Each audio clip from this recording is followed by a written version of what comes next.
Canım iste canım bile sana kurban yar. Yıldızlar yerinde güzel bırak dursun yar.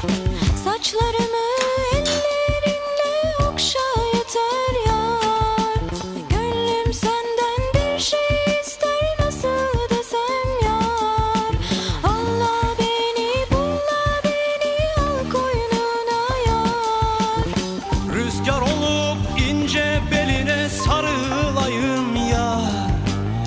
Çimen olup ayağına serileyim yar. Sürme olup gözlerine sürüleyim yar.